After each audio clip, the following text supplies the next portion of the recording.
Hey nerds, Gleemax here. Dragons are a fantasy staple. Powerful, wise, and all around cool. We're going to be going over my top 10 commanders that are dragon type. We will look at the commander themselves as well as a deck that they could lead. As always, this list is my opinion. Tell me why I'm wrong down in the comments. Remember to like the video if you liked it and subscribe for future content. Alright, let's look at the top 10 dragon generals for commander. At number 10 we have Palladia-Mors, the Ruiner. Palladia-Mors is a 6/6 for a 3 red, green, white with flying, vigilance, and trample. Palladia-Mors also has hexproof as long as it hasn't dealt damage yet. This is a redone version of one of the original Elder Dragons, Palladia-Mors, and is an interesting card. Sporting strong baseline keywords as well as hexproof, I immediately think of a Voltron strategy with this card. The ability to have Palladia down early and not have to hold up protection is a huge bonus. As we're in green, the typical Elvish Mystics, Rampant Growths, and Steve effects are auto-include. We're going to focus on auras as our Voltron plan. We can discount them with Transcendent Envoy, Starfield Mystic, Herald of the Pantheon, and Denitha Capuchin. We can also regrow auras with Auramancer and tutor for them with Heliod's Pilgrim and Idyllic Tutor.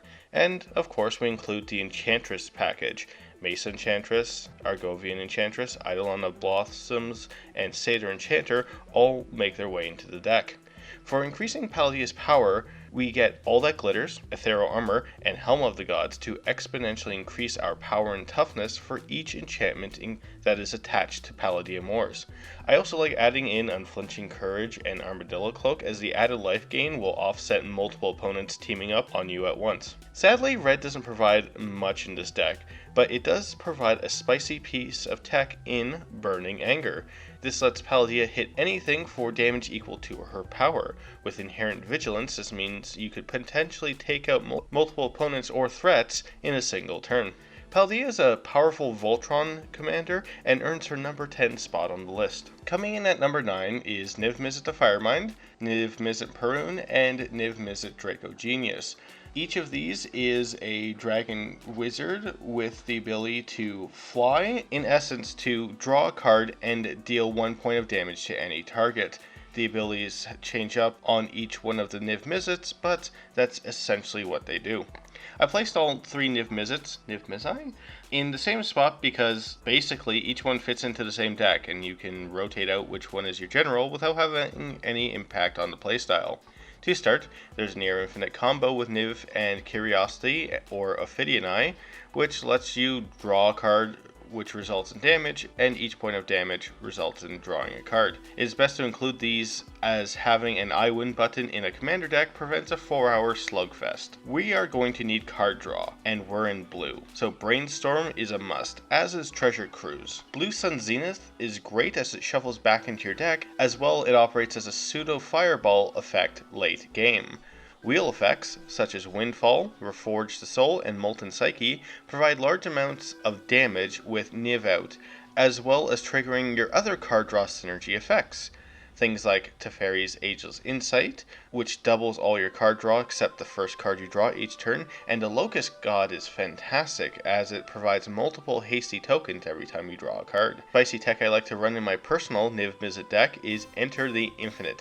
Straight up drawing your entire deck in one go, getting a ridiculous amount of triggers, and potentially winning you the game in one go. Whichever Niv you choose is a good choice. All 3 play practically the same, and it is fantastic to have a Dragon Wizard as your commander. All 3 Niv-Mizzets make my number 9 on the list. Coming in at number 8 is Arcades the Strategist. Arcades is a 3/5 for 1 green, white, blue for an Elder Dragon with flying and vigilance.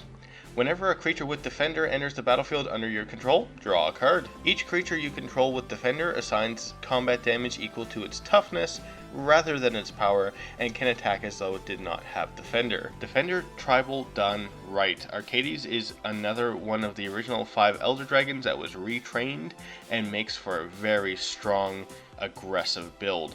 For instance, Fortified Banneret is normally just not played outside of Limited, as it just doesn't do anything. However, with Arcades out, this turns into a 2-mana 6/6 creature, and this is just a tip of the wall iceberg. Wall of Denial is a 3-mana 8/8 with Flying and Shroud. Overgrown Banneret is a 2-mana 4/4 that can be compared to Gaia's Cradle in this deck. Axebane Guardian is similar, but it can add multiple colors of mana at once. You get Shield Sphere, which is effectively a 0-mana 6/6, so long as you don't block. The biggest creatures you get access to are Tree of Redemption, which is effectively a 13/13, which can effectively become bigger if you have a large life total and are willing to trade off with it. And Charix, the Raging Isle, which is effectively a 4-mana 17/17 creature. I keep saying effectively, as you need Arcades to be on the battlefield to have these creatures attack, so we have to run some redundancy effects. High Alert is the absolute best Arcades replacement, but Assault Formation is run as well just in case.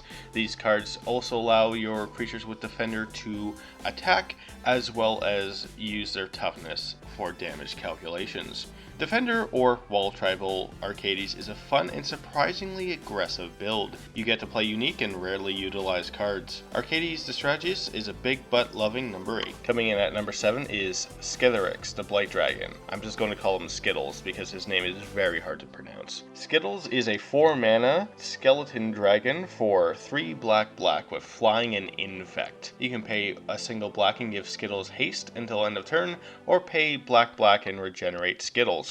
Mono Black Infect, a surefire way to make the table target you. Infect is a polarizing mechanic, but in Commander you only need 10 poison counters to kill an opponent. Mono Black is actually a fantastic build for super fast, hard hitting Infect deck, starting with Plague Stingers, Icharax, Black Cleave Goblins. We put as much infecting power on the board as possible. We then use Black's pinpoint removal such as Hero's Downfall, Dismember, and Defiles, and the new Deadly Rollick to clear path and rack up as many counters as we can.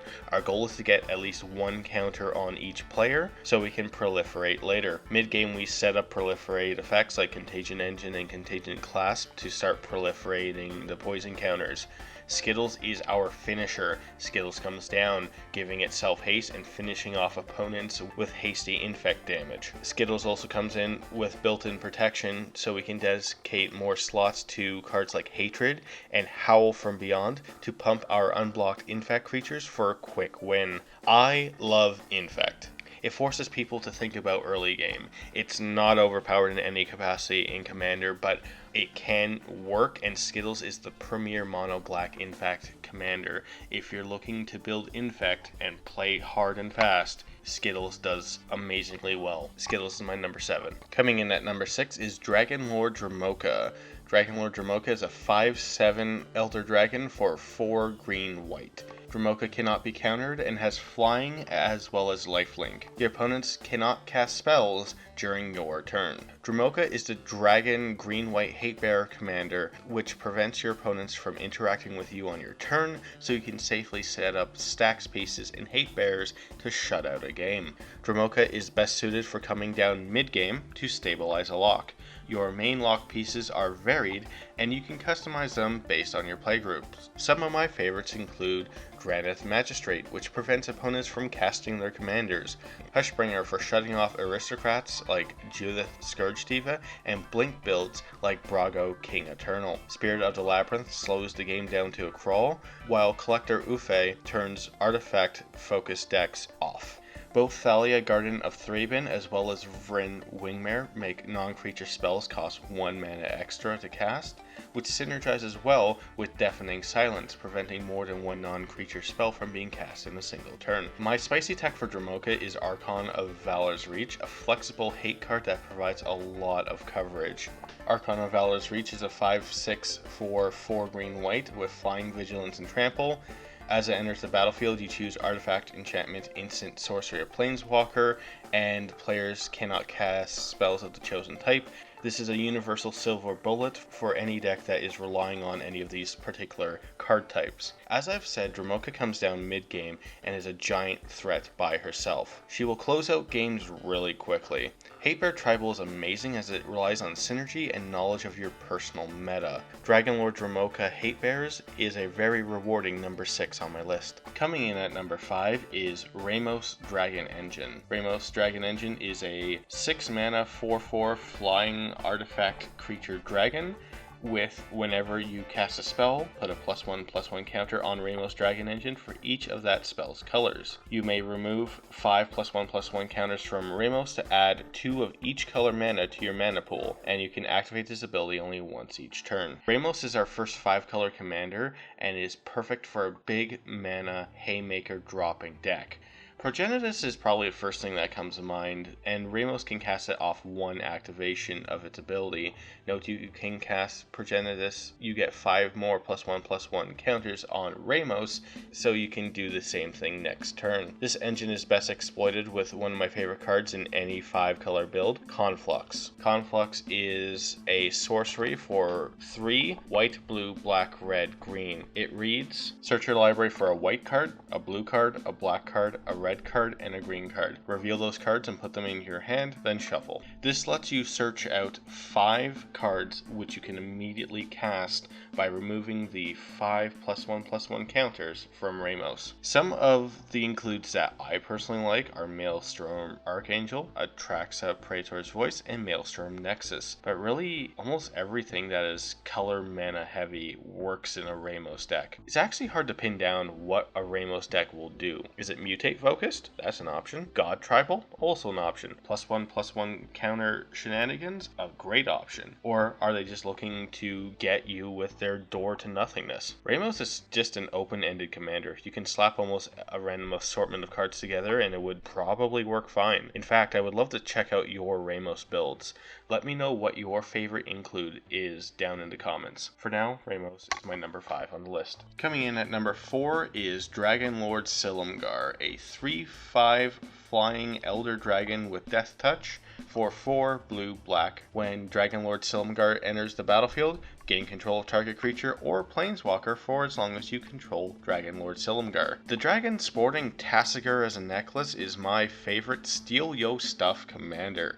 The idea behind decks like these is that your deck always matches the power level of your table, as you essentially just use their stuff to win. Control magic is the default for this effect, as it allows us to gain control of target creature, but we run a lot of these effects for redundancy. In Bolas's Clutches is an overcosted control magic, as is Mind Control. There's also Silumgar that steals one thing on enter the battlefield. For stealing multiple things at once, mass manipulation can't be beat. You can even steal planeswalkers like Silumgar. Blatant Thievery steals one thing from each opponent, which turns the biggest threats on the table into your assets. You're not limited to stealing creatures though. Steal opponent's card draw with Notion Thief, their tutors with Opposition Agent, and their dead creatures with Body Double or Dimir Doppelganger, or steal their whole turn with a Mind Slaver effect. I do recommend running some sacrifice outlets though.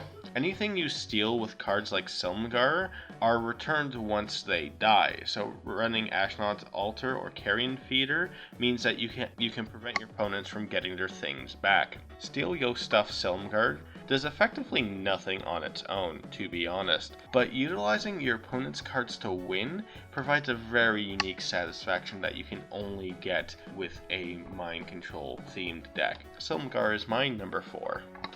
Coming in at number 3 is Prossh Skyraider of Kher, a 5/5 dragon for 3 black, red, green.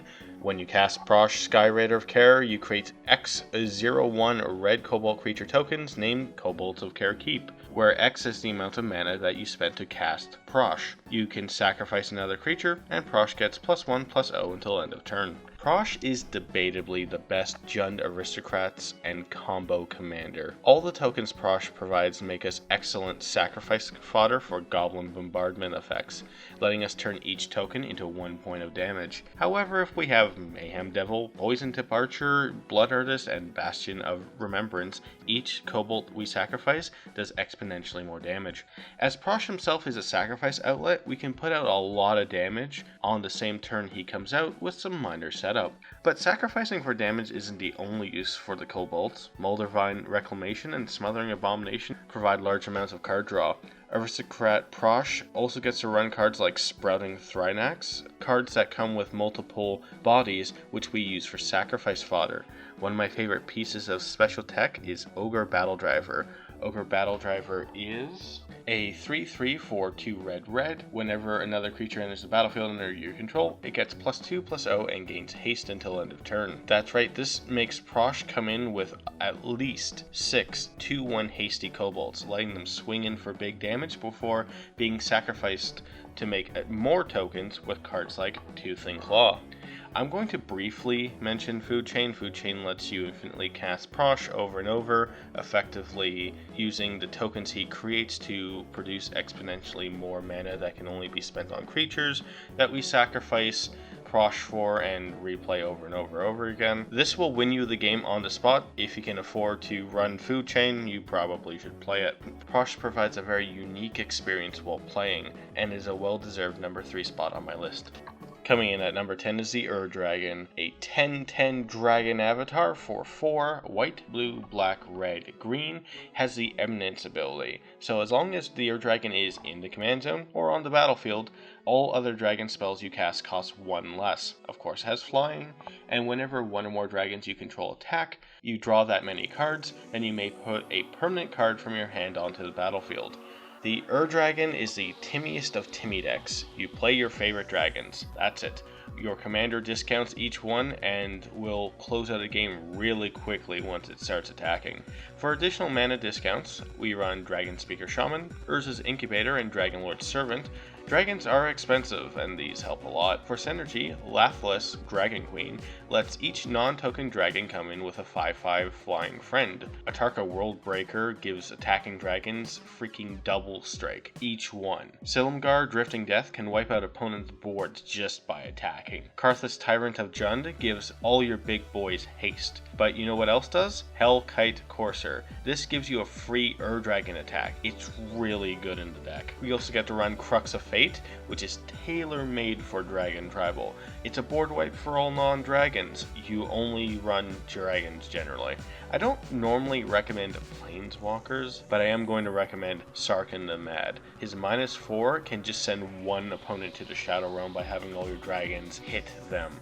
It is absolutely fantastic. Just to quickly mention, we're in 5 colors. Haven of the Spirit Dragon taps for 1 mana of any color, but it's only used to cast dragons. Pick one up, they're criminally underrated. Dragon is my number 2 because it is the absolute epitome of the Timmy dragon deck. You just run dragons, they're cheaper, and you get as much synergy as you can. The Dragon's a super fun build. At number 1, we have Scion of the Dragon. Scion of the Dragon is a 4/4 dragon avatar for white, blue, black, red, green with flying. You may pay 2 mana, search your library for a dragon permanent card, and put that card into your graveyard. If you do, Scion of the Dragon becomes a copy of that card until end of turn. You then shuffle. Scion is my personal dragon deck. In fact, every card I mention here will be in my personal build. I love the toolbox nature of Scion, as well as the Reanimator sub-theme.